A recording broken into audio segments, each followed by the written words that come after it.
I welcome you all to Inspired Corner. In this session, we will read fourth poem, The Last Bargain from Honeydew. What is the meaning of last bargain? Last means आखरी और bargain means सौदेबाजी या मोल भाव. आखिरी मोल भाव. क्या है ये आखिरी मोल भाव जो इस पोम में बताया गया है? आज हम ये पढ़ेंगे. Let's start. Before you read, this poem is written by Rabindranath Tagore. A bargain is an agreement in which both parties promise to do something for each other. Someone is looking for work, waiting to be hired. He strikes a bargain but thinks it worthless. He tries twice again but doesn't like either. Finally, in the last bargain, when he is hired for nothing whatever, he is happy never before.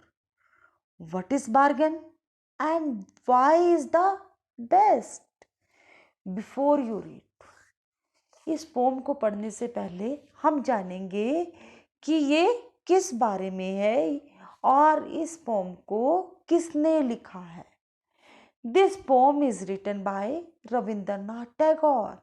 यह कविता रविंद्रनाथ टैगोर जी ने लिखी है. और रविंद्रनाथ टैगोर जी को तो आप सब जानते हैं क्योंकि उन्होंने हमारा नेशनल एंथम, राष्ट्रीय गान जन गण मन भी लिखा है. अब वो द लास्ट बार्गेन में क्या लिख रहे हैं हम ये जानेंगे. वो बहुत ही अच्छे पोएट हैं और अपनी बात को बहुत ही अच्छे ढंग से रीडर तक पहुंचाते हैं. A bargain is an agreement in which both parties promise to do something for each other.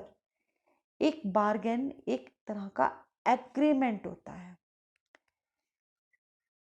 और वो किन के बीच में होता है? दो पार्टीज के बीच में जो कि एक दूसरे से कुछ प्रॉमिस या वादा करते हैं. Someone is looking for work. अब कोई काम करना चाह रहा था कहीं पर. Waiting to be hired, इसलिए वो चाह रहा था कि कोई उसे खरीद ले. वो ऐसी जगह देख रहा था. He strikes a bargain but thinks it worthless. अब वो क्या करता है? He strikes a bargain. अब वो कोई उसे खरीदना चाहता है तो उसे बार्गेन करता है, वो उसे मोल भाव करता है. But thinks it worthless. पर जब वो उससे बार्गेनिंग करता है तो उसे लगता है कि ये तो वर्थलेस है, इसके पास काम करने का कोई फायदा नहीं है. He tries twice again. अब वो दो बार और कोशिश करता है. But doesn't like either. और वो तब भी किसी को भी पसंद नहीं करता.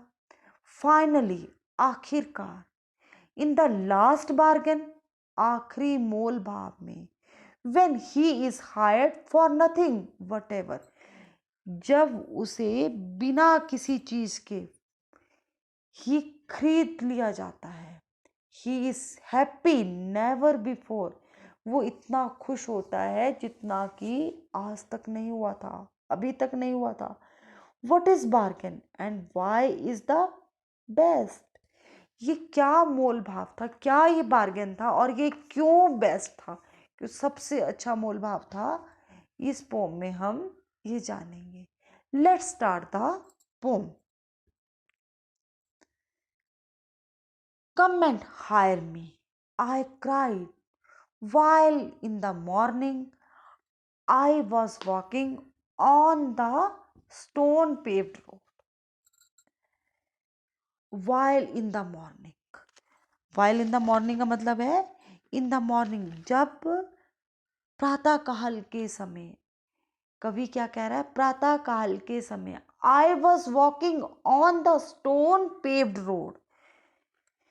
जब मैं पथरीले मार्ग पर जा रहा था, स्टोन पेव्ड रोड मीन्स पथरीला मार्ग, पथरीले मार्ग पर जा रहा था।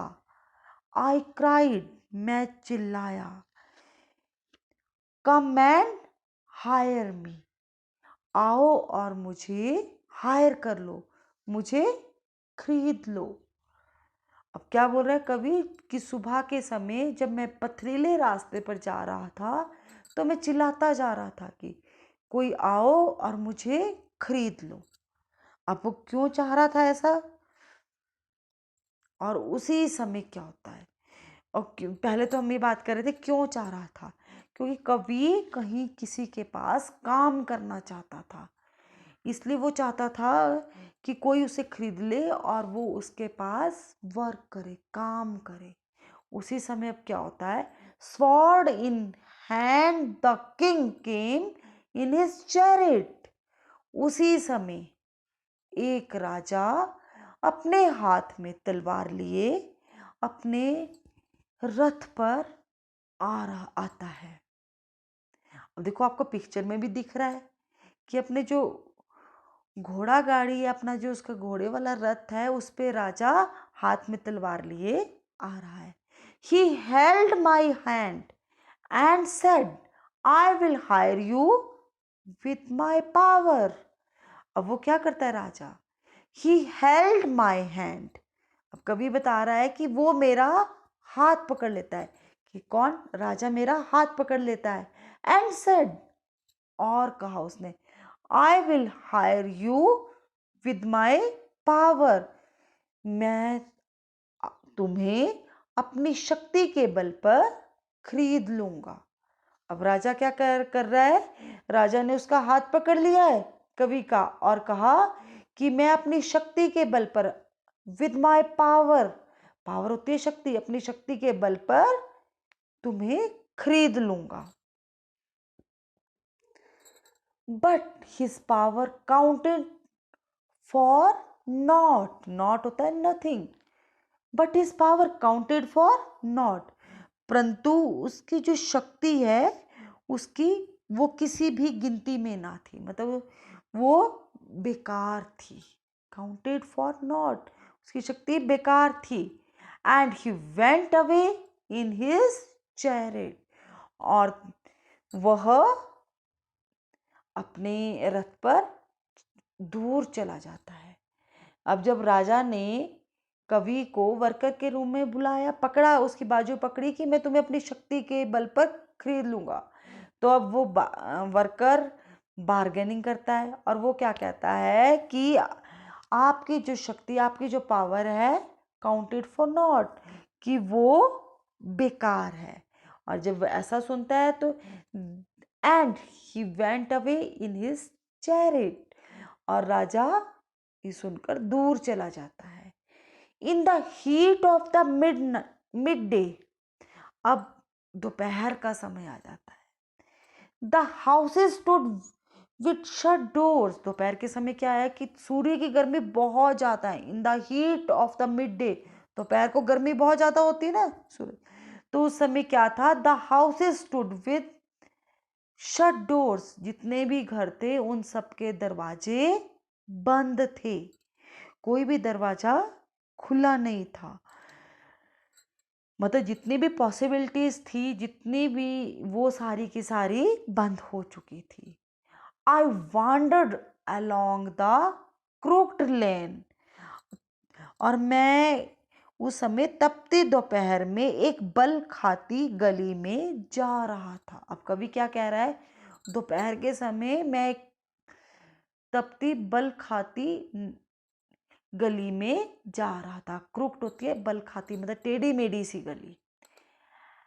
An old man came out with his bag of gold, अब एक बूढ़ा व्यक्ति, वृद्ध आदमी अपने बैग में, हिज बैग ऑफ गोल्ड, मतलब सोने से भरे बैग को लेके आता है, बाहर आता है। ही पाउंडर्ड एंड सेड, पाउंडर्ड होता है पॉन्डर्ड, पॉन्डर्ड, पॉन्डर्ड होता है विचार करना, थॉट, सोचना। ही पॉन्डर्ड एंड सेड, वो विचार करता है और कहता है, I will hire you with my money, मैं तुम्हें अपने पैसे के बल पर खरीद लूंगा। अब देखो बूढ़ा व्यक्ति क्या कह रहा है, आता है और उसके पास क्या है, सोने से भरा हुआ बैग है, और वो ही पॉन्डर्ड मतलब वो विचार करता है, एंड सेड कहता है, I will hire you with my money, मैं अपने पैसे के बल पर तुम्हें खरीद लूंगा।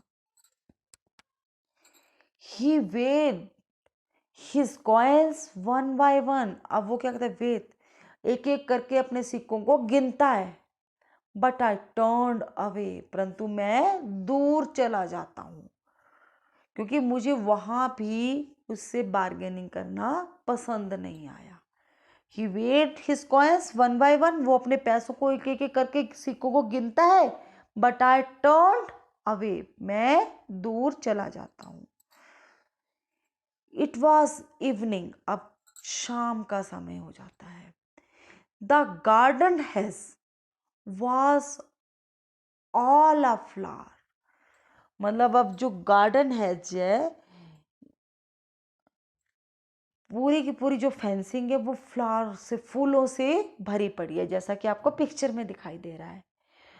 A fair made came out and said, अब एक गोरी सी युवती, मेड जो वहाँ काम करती है, लेडी, सुंदर सी युवती वहाँ पर आई और क्या उसने कहा, आई will hire you with the smile,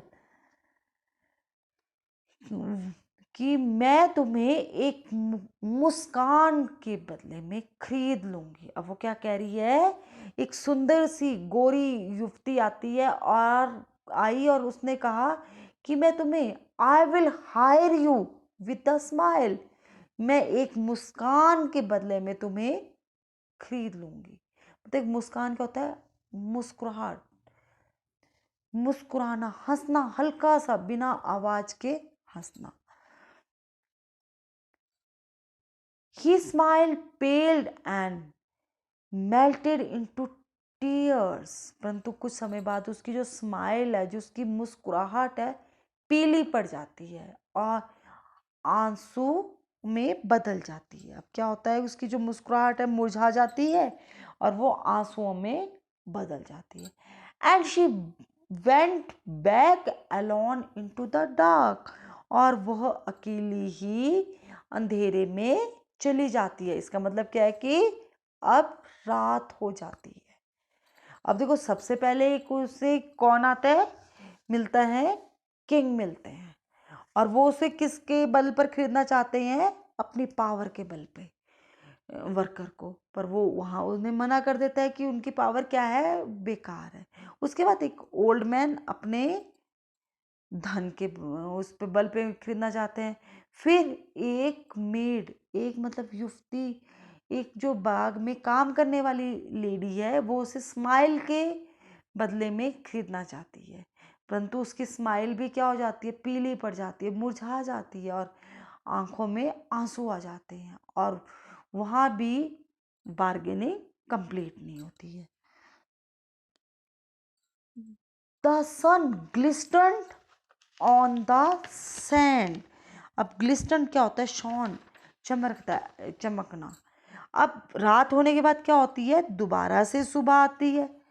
अब सूरज निकलता है, और सूरज कहाँ निकलता है, ऑन द सैंड, रेत पर सूरज चमक रहा है, उसकी किरणें रेत पर चमक रही हैं। And the sea waves broke waywardly, और जो सी की, जो समुद्र की वेव्स है, लहरें हैं, वो विलफुली, मतलब वेव वाटली होते हैं विलफुली या हठीपन से, मतलब किनारे पर वो लहरें आती रहती हैं। अब मतलब कवि कहाँ पहुंच गया है, समुद्र के किनारे पर है, और वो कवि बता रहा है कि समुद्र के किनारे कैसा सीन है कि जो सूर्य की रोशनी है, उसकी जो चमक है सैंड पर, रेत पर पड़ रही है, ग्लिस्टन चमक रहा है, सूर्य की चमक आ रही है, रेत चमक रहा है उसमें, और जो सी वेव्स हैं ब्रोक वेवार्डली, और जो समुद्र की लहरें हैं वो किनारे पर हट से आगे आगे बढ़ रही हैं। A child set playing with shells, और एक बच्चा वहां पर घोंघों से खेल रहा है, शेल्स से खेल रहा है। He raised his head and seemed to know me said, अब वो बच्चा क्या करता है, उसने अपना सिर ऊपर उठाया और ऐसे लगा कि जैसे वो मुझे जानता है, और उसने बोला आई हायर यू विद नथिंग, मैं तुम्हें बिना किसी चीज के खरीदता हूं, या मैं तुम्हें विद नथिंग, मैं तुम्हें मुफ्त में खरीदता हूं। I hire you with nothing, मैं आपको मुफ्त में खरीदता हूं। From hands forward the bargain struck in child's play made me a free man, अब कवि उससे सहमत हो जाता है और क्या कहता है, हो गया, और इस प्रकार उसका सौदा हो गया। और वह इतना प्रसन्न पहले कभी नहीं था जितना कि वो उस सौदे से प्रसन्न होता है, क्योंकि बच्चे के खेल ने उसे आजाद व्यक्ति बना दिया। In child's play made me a free man, मतलब बच्चे के खेल ने मुझे एक आजाद व्यक्ति बना दिया, स्वतंत्र बना दिया। अगर मैं किसी के पास भी मैं काम करता, चाहे मैं शक्ति के दम बल पर किंग के पास काम करता, या पैसे के बल पर मैं वृद्ध व्यक्ति के पास करता काम, या स्माइल के बदले में मैं फेयर मेड के पास काम करता, तो मैं क्या होता, एक गुलाम होता।